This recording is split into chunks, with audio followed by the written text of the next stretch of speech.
selamat pagi Bapak-Bapak, Ibu-Ibu.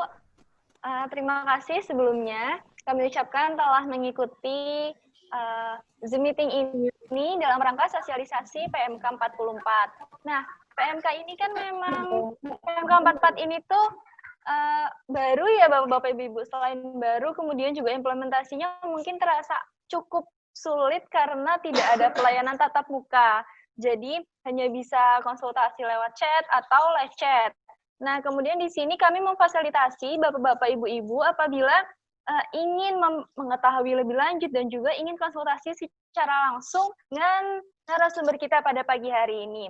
Nah, narasumber kita pada pagi hari ini itu sangat spesial, sangat istimewa karena langsung akan diberikan materi oleh Kepala KPP Pratama Jakarta Cengkareng dan juga Kepala Seksi Pengawasan dan Konsultasi 1. Nah, narasumber kita pada hari ini yaitu Bapak Abdul Ghani selaku Kepala KPP Cengkareng dan juga Ibu Eka Damayanti selaku Kepala Seksi Waskon 1. Baik, untuk mempersingkat waktu, setelah tadi dibacakan rules-nya, kami ingatkan kembali, apabila Bapak-Bapak, Ibu-Ibu ingin bertanya, takut lupa, silahkan ketik pertanyaannya terlebih dahulu di kolom chat, atau apabila ingin bertanya secara langsung setelah selesai pemaparan materi, silahkan raise hand di kolom partisipan. Baik, seperti itu ya Bapak-Bapak, Ibu-Ibu. Boleh sambil pahami lagi PMK-nya dan juga sambil disimak, karena ini kan cukup penting ya, apalagi banyak sekali pertanyaan-pertanyaan terkait PMK ini. Baik, langsung saja kita sambut narasumber kita pada pagi hari ini, Bapak Abdul Ghani dan juga Ibu Eka. Silakan Pak Abdul. Oke, ya, terima kasih Tantria atas moderatornya.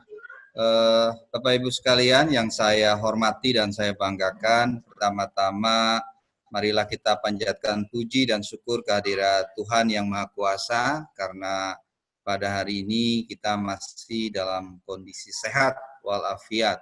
Itu adalah nikmat yang paling luar biasa dibandingkan dengan teman-teman yang lain yang mungkin sekarang sedang mengalami hal-hal yang kurang baik tentang kesehatannya.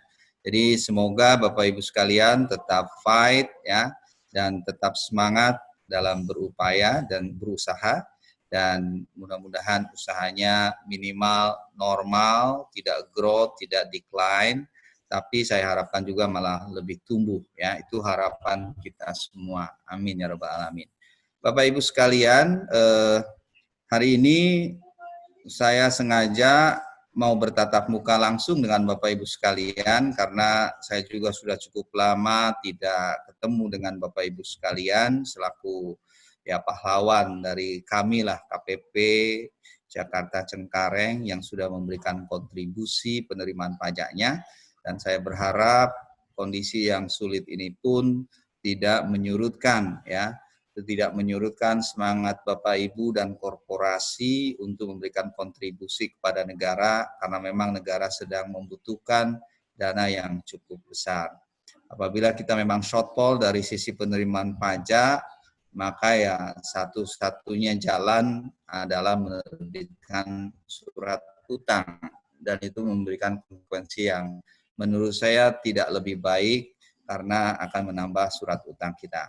Oke, Bapak Ibu sekalian, kita langsung masuk kepada slide pemaparan yang akan saya berikan hari ini. Peraturan Menteri Keuangan nomor 44/PMK-03 tahun 2020 ini adalah peraturan Menteri Keuangan yang menggantikan daripada PMK 23 tahun 2020 ya.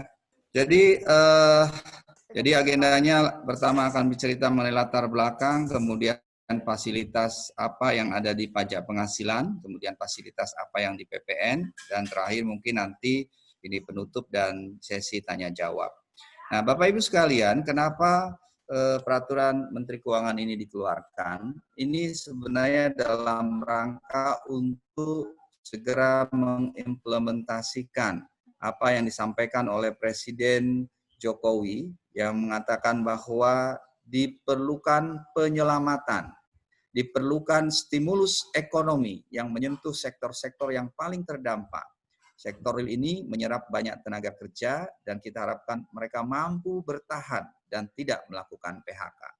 Jadi segera setelah itu sebenarnya ya Direktur Jenderal Pajak sudah menerbitkan peraturan Menteri Keuangan. Artinya Menteri Keuangan sudah menerbitkan peraturan Menteri Keuangan nomor 23 garis miring PM4.03 tahun 2020. Untuk selanjutnya nanti PMK 23 aja. Tetapi PMK 23 ini diterbitkan di bulan Februari dan ternyata sektor-sektor yang disebutkan dalam PMK 23 itu belum mengcover beberapa sektor. Itu yang pertama. Artinya belum begitu luas. Padahal ternyata akselerasi daripada wabah virus corona ini ternyata malah sudah kalau di Februari masih kita memitigasi risiko sehingga di situ menghadapi wabah virus corona, tetapi ternyata sampai dengan April ini sudah berdampak terhadap ekonomi. Sehingga karena sudah berdampak, maka PMK 23 perlu diganti dan perlu adanya perluasan terhadap sektor-sektor yang telah berdampak. Itulah kenapa latar belakangnya PMK 23 itu direvisi dan diganti menjadi PMK 44.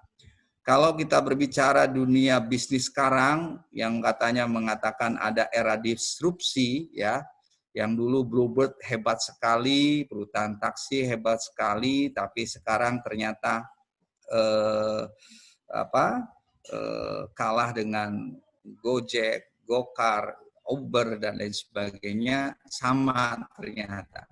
Aturan pajak pun 1 bulan baru diterbitkan, belum sempat saya sendiri pelajari, gitu kan, tetapi sudah diganti. Nah, itulah era disrupsi juga melanda peraturan Menteri Keuangan yang diterbitkan di era COVID-19 ini. Ini satu hal yang baik, kenapa? Menurut saya selama saya berkarir di Direktorat Jenderal Pajak, perubahan aturan yang begitu cepat ini, ya inilah di era sekarang ini.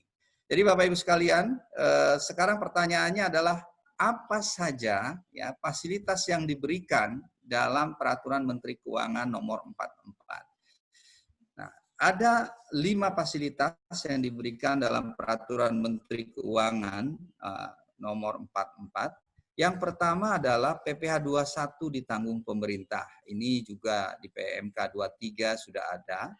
Yang kedua adalah PPh final UMKM ditanggung pemerintah. Ini yang baru, yang di PMK 23 tidak ada ya. Tetapi ketika Pak Presiden memerintahkan ya untuk memberikan penghapusan tarif PPh UMKM, namun karena segala pajak harus ditetapkan dengan undang-undang, dan kalau ada perubahan tarif harus menggunakan peraturan pemerintah dan itu mekanismenya agak sedikit panjang, maka akhirnya mekanisme yang ditempuh adalah yang sesuai dengan delegasinya PPh final UMKM DTP. Kemudian berikutnya adalah pembebasan PPh pasal 22 impor, di era dulu pun ada ya, tetapi sekarang clue-nya diperluas ya dari 102 menjadi 431. Sama seperti pengurangan angsuran PPh pasal 25, clue-nya diperluas ya dari 102 menjadi 846, dan memang ada tambahan juga terkait dengan WP kawasan berikat ya. Kemarin WP kita itu kemudahan impor untuk tujuan ekspor sudah masuk, tetapi sebenarnya kalau berbicara mengenai untuk tujuan ekspor yang lebih lama itu dan lebih komprehensif sebenarnya kawasan berikat, sehingga akhirnya di PMK 44 untuk kawasan berikat pun ditambahkan. Kemudian berikutnya adalah terakhir pengembalian pendahuluan PPN sebagai PKP berisiko rendah bagi wajib pajak yang menyampaikan SPT masa PPN lebih bayar ya, atau restitusi paling banyak 5 miliar rupiah. Ini clue-nya sama dari 102 ditingkatkan menjadi 431 seperti penambahan clue yang ada di PPh 22 impor. Yang mencatat rekor tertinggi adalah PPh 21 ditanggung pemerintah dari awalnya 440 clue menjadi 1062 clue. Berikutnya yang kedua adalah clue pengurangan angsuran PPh 25 dari 102 menjadi 846. Sementara posisi PPh 22 impor dan PPN yang dipercepat itu sama ya. Posisinya dari 102 ke 431. Baik Bapak Ibu, mari kita menjelaskan secara detail satu persatu daripada fasilitas tersebut. Kita berbicara mengenai PPh 21 ditanggung pemerintah dulu. Pertanyaannya adalah siapa yang mendapatkan fasilitas ini? Ya. Kemudian siapa juga yang mendapatkan manfaat ini? Nah, siapa yang mendapatkan fasilitas ini? Ini memang fasilitas ini ditujukan kepada meningkatnya take home pay, ya, uang yang dibawa pulang oleh pegawai. Jadi tujuannya adalah pegawai, tetapi dengan kriteria tertentu, ya. Kriteria tertentunya adalah satu, yang menerima atau memperoleh penghasilan dari pemberi kerja yang memiliki kode clue sebagaimana tercantum dalam lampiran A Peraturan Menteri Keuangan ini, ya. Ristanti, ini sudah direkam ya? Ini sudah direkam ya, Ristanti. Khawatirnya nanti ada hal-hal yang keliru kita bicarakan, ya. Kemudian yang kedua adalah telah ditetapkan sebagai perusahaan kita, ya. Jadi ini adalah kriteria pemberi kerjanya, satu yang masuk clue, dua yang masuk dalam kriteria perusahaan kita, dan yang ketiga adalah telah mendapatkan izin terkait dengan kawasan berikat, ya. Kemudian yang kedua, pegawai tersebut harus memiliki NPWP. Anda pahami bahwa pegawai sebenarnya bebas bisa punya NPWP atau tidak. Tetapi dalam kondisi normal kalau nggak punya NPWP, tarif PPh 21-nya 20% lebih tinggi. Jadi kalau awalnya kena 5%, kalau nggak punya NPWP ya menjadi 6% gitu ya. Kemudian yang C untuk pegawai yang bersangkutan adalah pada masa pajak yang bersangkutan, jadi pada masa pajak yang bersangkutan, menerima atau memperoleh penghasilan bruto yang bersifat tetap dan teratur yang jika disetahunkan tidak lebih dari 200 juta rupiah. Ini kriteria pegawai yang menerima insentif ini. Kemudian Bapak Ibu sekalian, bagaimana pemberian insentif ini dilakukan?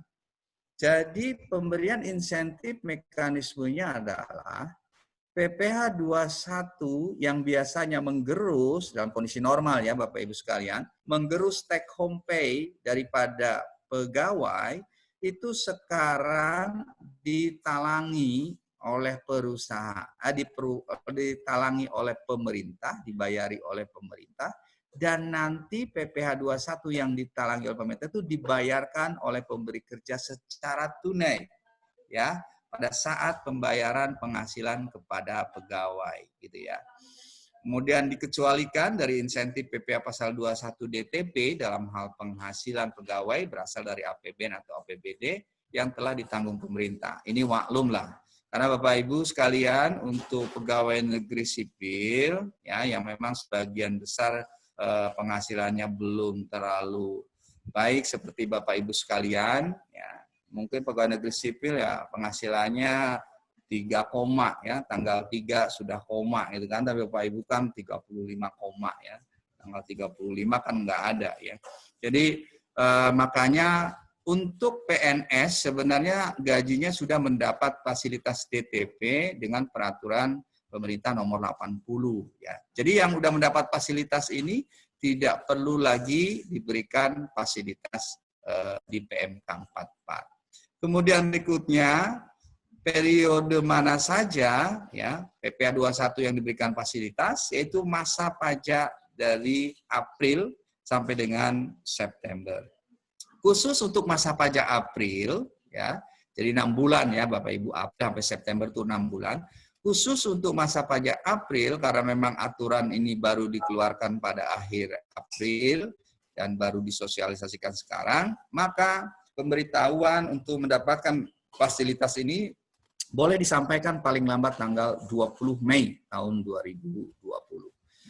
Oke, Bapak Ibu sekalian, bagaimana cara kita mendapatkan fasilitas itu? Caranya adalah semuanya satu, intinya harus memberitahukan. Jadi Anda memberitahukan penyampaian untuk mendapatkan fasilitas ini. Ya. Yang kedua, setelah memberitahukan, Anda harus melaporkan realisasi daripada pemberian fasilitas itu. Ya. Jadi kalau nggak ada pelaporan realisasi, ya mohon maaf juga, walaupun Anda sudah memenuhi kriteria, maka batal pemberian fasilitas itu. Oke, kita masuk ke bagaimana cara menyampaikan pemberitahuan. Pemberitahuan ya, dilakukan oleh pemberi kerja kepada kepala KPP terdaftar, di mana Anda terdaftar, melalui saluran daring, ya, dalam jaringan ya, laman atau website pajak www.pajak.go.id. Jadi insentif baru berlaku sejak masa pajak pemberitahuan sampai dengan masa pajak September 2020. Kemudian bagi mereka yang ya syaratnya adalah wajib pajak kita dan wajib pajak di kawasan berikat, maka harus melampirkan surat keputusan Menteri Keuangan tentang penetapan kitanya dan penetapan pengusaha di kawasan berikat. Nah, jika pemberi kerja tidak memenuhi kriteria sebagaimana diatur dalam PMK ini, Kepala KPP akan menerbitkan surat pemberitahuan tidak berhak mendapatkan insentif PPh pasal 21 DTP ini. Jadi memang sekarang semua didorong ke online ya Bapak Ibu sekalian, sehingga penerbitan ya penolakan atas permohonan Anda pun sekarang pakai online. Nah, jadi ini format suratnya untuk pemberitahuan pemanfaatan insentif ya.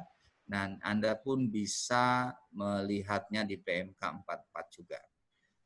Berikutnya adalah tadi, setelah Anda memberitahukan mendapat izin untuk mendapatkan, atau bukan izin ya, persetujuan untuk mendapatkan fasilitas PPh 21 DTP atas karyawan-karyawannya, maka selanjutnya yang tidak kalah penting, pemberi kerja mempunyai kewajiban untuk melaporkan realisasi PPh 21 DTP sama melalui saluran tertentu pada laman www.pajak.go.id menggunakan ya format laporan yang sudah ditetapkan dalam PMK tersebut yang bisa Anda download. Kemudian setelah diisi, kemudian diupload kembali. Nah, atas PPh 21 DTP ini harus dibuatkan SSP atau cetakan kode billing yang dibubuhi cap atau tulisan oleh pemberi kerja dan dilampirkan pada laporan tersebut.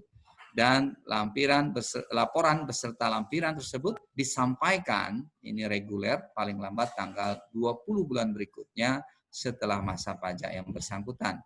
Jadi kalau April ya 20 Mei, kalau Mei ya 20 Juni ya. Kemudian tadi pada saat di SSP itu, nanti di SSP itu akan dibubuhi lah.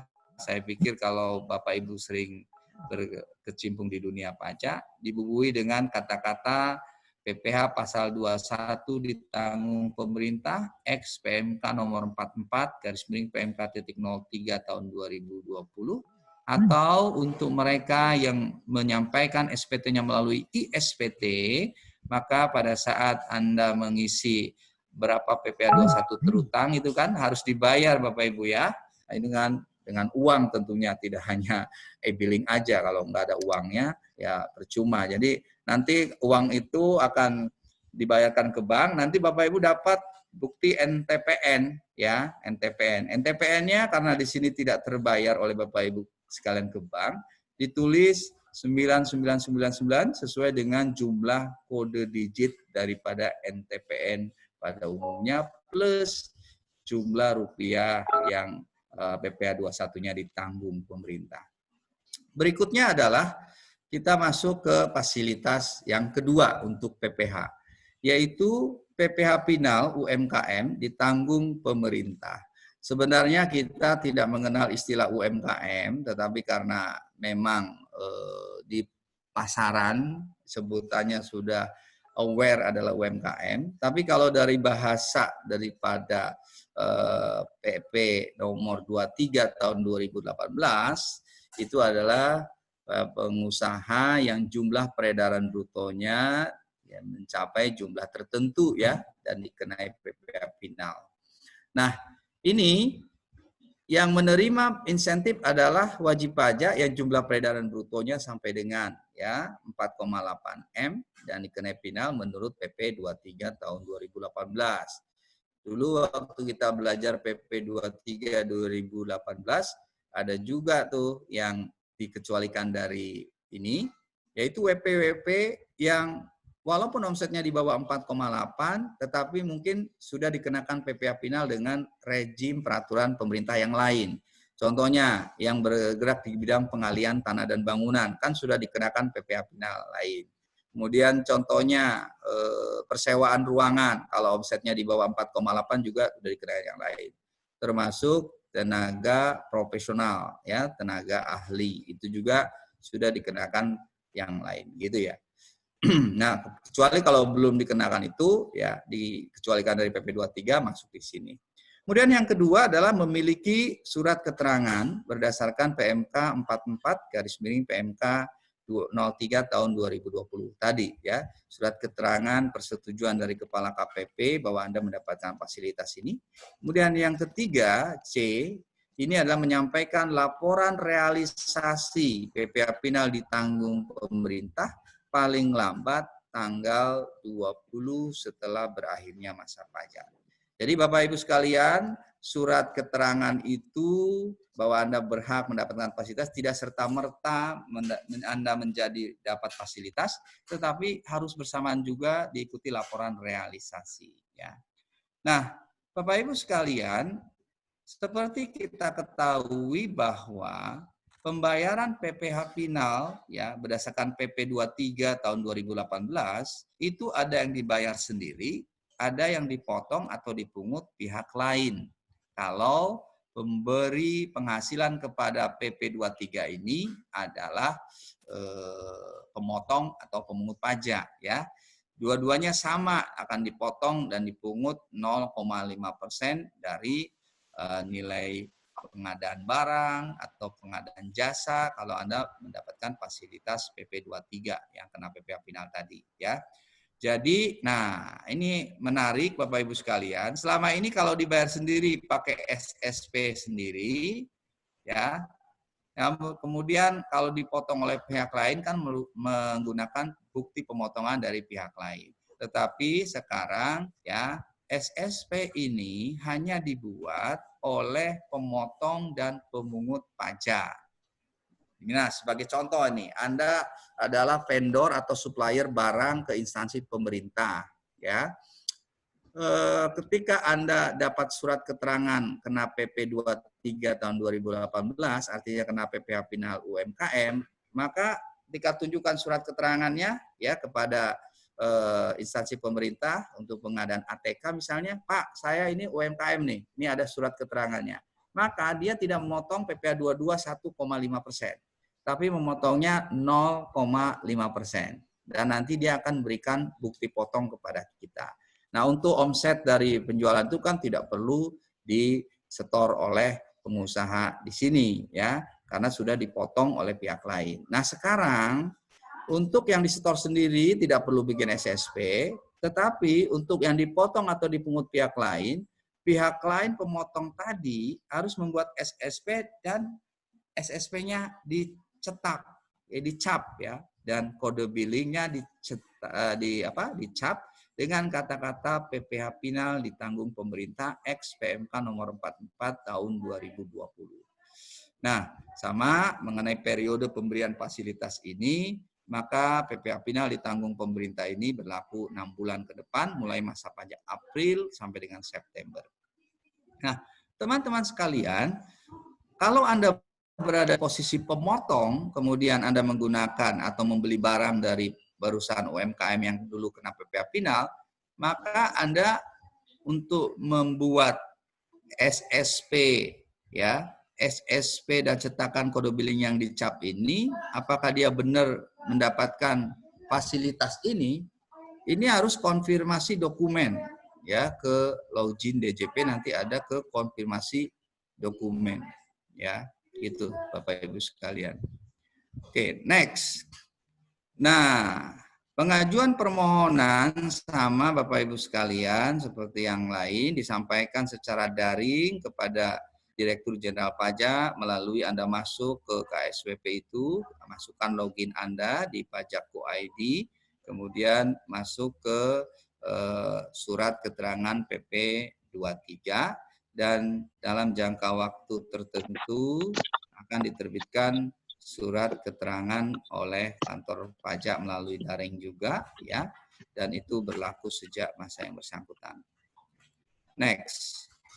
Nah, berikutnya adalah sekali lagi sama, setelah Anda mendapatkan izin bahwa Anda mendapatkan persetujuan untuk mendapatkan fasilitas PPH UMKM ditanggung pemerintah, Anda juga harus menyampaikan laporan realisasi ya daripada PPH UMKM yang ditanggung pemerintah tersebut dan dilampiri dengan SSP atau cetakan kode billing yang dicap dengan PPh final ditanggung pemerintah XPMK nomor 44 tahun 2020 yang tadi Anda peroleh dari transaksi dengan pemotong atau pemungut pajak. Sementara untuk yang tidak dipotong oleh pemotong dan pemungut pajak, artinya Anda membayar sendiri kalau dalam kondisi yang normal, itu hanya direkap saja, di rekapan nomor 2, yaitu rekapitulasi peredaran bruto atas transaksi dengan pihak lainnya. Ya, ini laporan ini disampaikan paling lambat tanggal 20 bulan berikutnya setelah masa pajak berakhir. Nah, lanjut Bapak Ibu sekalian, ya sabar kalau udah mulai bosan karena ini slide-nya cukup banyak. Mengenai fasilitas berikutnya adalah pembebasan PPh 22 impor bagi Bapak Ibu sekalian yang sering melakukan importasi. Jadi penerima insentif ini adalah sama, subjek pajak atau wajib pajak yang memenuhi kriteria, pertama memenuhi clue yang ada di lampiran I daripada PMK 44, kemudian yang kedua telah ditetapkan sebagai perusahaan kita, atau yang ketiga perusahaan yang mendapatkan izin di kawasan berikat. Dan yang kedua adalah mekanismenya mengajukan permohonan surat keterangan bebas. Artinya dia sudah mendapatkan surat keterangan bebas ya. Dan pemberlakuan atas PPh 22 ya yang ditanggung pemerintah ini berlaku sejak SKB tersebut diterbitkan ya.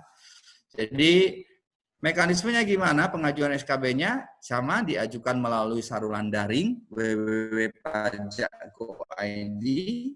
Kemudian kalau Anda perusahaan kita atau kawasan berikat menyampaikan SK Menteri Keuangan terkait dengan kawasan berikat dan kita tersebut, dan mekanisme pembebasan PPh 22 impor itu berlaku sejak tanggal SKB terbit sampai dengan 30 September 2020. Nah, teman-teman sekalian, seperti tadi sudah kita bahas, jangan lupa kewajibannya yang mendapatkan fasilitas ini, teman-teman harus ya menyampaikan laporan ya realisasi pembebasan PPh 22 impor setiap, nah ini beda kalau PPh 22 impor, 3 bulan melalui saluran tertentu pada laman www.pajak.go.id. Jadi lampiran tersebut disampaikan paling lambat untuk masa pajak April sampai Juni itu tanggal 20 Juli 2020. Kemudian untuk masa Juli sampai September 2020 itu paling lambat 20 Oktober 2020.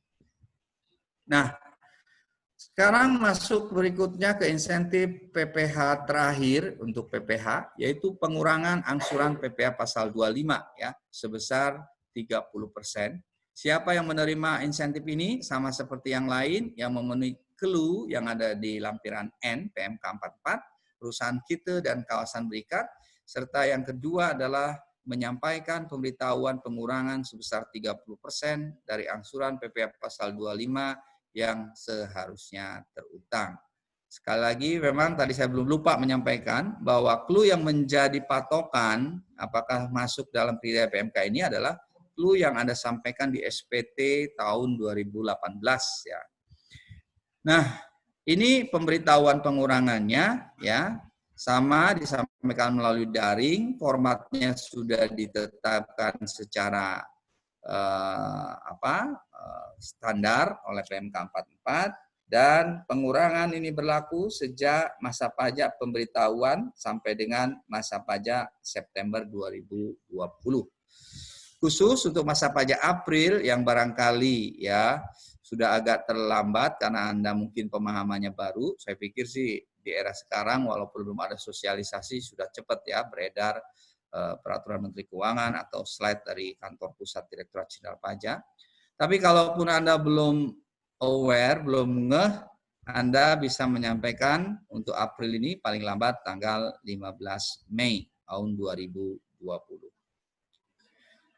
Nah, berikutnya setelah Anda mendapatkan izin untuk mendapatkan fasilitas pengurangan tersebut, maka sama ya, kewajiban selanjutnya wajib pajak adalah melampaikan laporan realisasi pengurangan besarnya angsuran PPh pasal 25 sesuai dengan format yang ada di samping ini. Dan ini sama seperti PPh 22, yaitu setiap 3 bulan melalui saluran tertentu pada laman www.pajak.go.id.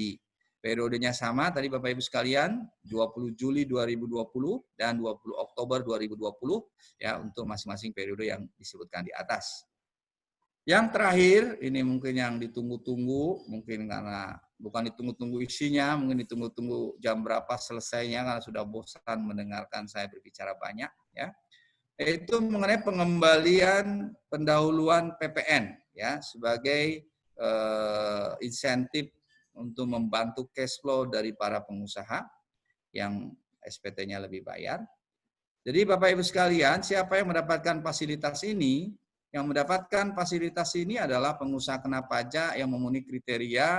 Yang pertama adalah memenuhi kriteria clue di lampiran I daripada PMK ya, PMK 44. Kemudian yang kedua ya, telah ditetapkan sebagai perusahaan KITE dan 3 adalah perusahaan kawasan berikat serta menyampaikan SPT masa PPN lebih bayar dengan jumlah paling banyak 5 miliar rupiah. Ingat, untuk masa pajak April sampai dengan September ya. Nah, wajib pajak yang memenuhi kriteria dan menyampaikan SPT PPN LB ini dapat diberikan pengembalian pendahuluan kelebihan pembayaran pajak sebagai PKP risiko rendah ya, yang biasanya mencontreng pengembalian pendahuluan bagi PKP berisiko rendah. Ini biasanya penyelesaiannya adalah 1 bulan untuk diterbitkan SKP LB ya. Nah, SPT masa PPN di sini bisa SPT masa PPN normal, termasuk SPT pembetulan PPN yang diberikan pengembalian pendahuluan meliputi masa pajak sejak berlakunya PMK ini sampai dengan masa pajak September 2020. Jadi ya masa pajaknya April sampai September ya, dan disampaikan paling lama 31 Oktober 2020. Jadi kalau masa April mau ini kan misalnya Anda April belum menyampaikan SPT PPN-nya tuh. Tiba-tiba teringat, udah lah saya tak sampaikan. Tapi disampaikannya adalah tanggal 5 November ya 2020. Itu enggak berkenan, tidak boleh ya karena sudah melewati tanggal 31 Oktober 2020. Jadi maksimum itu 31 Oktober 2020. Next. Ya, berbeda dengan PMK 39, artinya selama ini yang diberikan fasilitas pembayaran pendahuluan itu adalah di PMK 9. Perbedaannya dengan ini adalah bahwa PKP dimaksud tidak diperlu menyampaikan permohonan penetapan sebagai PKP berisiko rendah. Karena ada syarat-syarat tertentu ya, PKP berisiko rendah itu. Kemudian Ditjen Pajak tidak menerbitkan surat keputusan penetapan secara jabatan sebagai PKP berisiko rendah. Kemudian yang ketiga, tanpa syarat melakukan kegiatan tertentu seperti melakukan ekspor BKP atau JKP penyerahan kepada pemungut PPN dan penyerahan yang tidak dipungut PPN sebagaimana diatur di PMK 39 dan hanya untuk masa pajak April sampai dengan September 2020. Dan yang kelima, perbedaannya dengan PMK 39 bahwa jangka waktu penyampaian SPT, kebetulan SPT dan surat permohonan tersendiri itu maksimum 31 Oktober 2020. Jadi lewat dari pemasukan SPT itu, walaupun masa pajaknya terpenuhi, ini tidak diproses mengikuti PMK 44. Itu ya. Nah, mengenai tata cara dilakukan sesuai dengan PMK, maksudnya tata cara penyelesaian restitusinya sesuai dengan PMK mengenai tata cara pengembalian pendahuluan sebagaimana diatur di PMK 39 ya, kecuali untuk penelitian pemenuhan kegiatan tertentu tadi. Nah, Bapak Ibu sekalian, dengan terbitnya Peraturan Menteri Keuangan Nomor 44 ini, maka PMK 23 dicabut ya, PMK 23 ya umurnya berarti hanya sekitar sebulan saja dan berlaku PMK 44 ini. Sedangkan untuk pemberian insentif yang sudah diberikan oleh PMK 23 yang dulu sudah diberikan dan sudah mengajukan itu Anda tidak perlu menyampaikan kembali, itu berlaku seperti PMK 44 ini. Bapak Ibu sekalian, itu saja sebagai pengingat saja untuk masuk dalam proses ini. Bapak Ibu sekalian bisa masuk ke dalam laman www.pajak.co.id, ya, klik tombol login, masukkan NPWP, kata sandi yang sudah diberikan, dan kode keamanan. Kemudian pilih tab layanan dan klik pada ikon HSWP. Kemudian scroll ke bawah dan pada bagian profil pemenuhan kewajiban, ini pilih jenis insentif yang ingin Anda manfaatkan. Oke, Bapak Ibu sekalian, mungkin mengingat insentif pajak berdasarkan PMK 44 ini diberikan untuk masa pajak April 2020, tadi sudah saya ingatkan sebenarnya, sedangkan penerbitan PMK ini sudah mendekati akhir bulan April dan mempertimbangkan proses deployment sistem aplikasi online, maka DCP mengambil kebijakan Bapak Ibu boleh mengajukan untuk PPh 21 dan 25 ya. 21 paling lambat tanggal 20 Mei, kemudian PPh 25 paling lambat tanggal 15 Mei dan untuk PPh UMKM paling lambat tanggal 20 Mei 2020. Demikian Bapak Ibu sekalian, semoga Bapak Ibu sekalian semakin hebat dan kuat menghadapi pandemi ini ya, sehingga pajak pun mengikuti kondisi ekonomi yang semakin hebat, amin ya, sehingga pajak kuat, Indonesia pun maju. Terima kasih Bapak Ibu sekalian, mari kita support pemerintah menghadapi COVID-19 ini dengan cara marilah kita membayar pajak untuk sesuai dengan seharusnya yang harusnya terutang. Terima kasih, silakan kembali ke host ya. Terima kasih.